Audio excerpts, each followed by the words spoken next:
So that's a pretty good example of why the mini bike carrier is a useful tool. The mini excavator was on a project on the other side of the ranch, and I measured it. As by trail, it's about 9/10 of a mile. So I don't have anybody here today to drop me off out there, and I wanted to get the mini excavator back to the main lodge. So one option is to walk. Another one is to take a mini bike or a four-wheeler. But if I don't have a way to bring that vehicle back, then that vehicle's stuck out there. So I built this basket. It allows me to ride a mini bike out to where the excavator is, load up the vehicle I went out there on, and then track the excavator back to the lodge.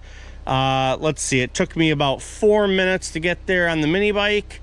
It took me a couple minutes to load it up, and it took me about 20 minutes to track back on the excavator.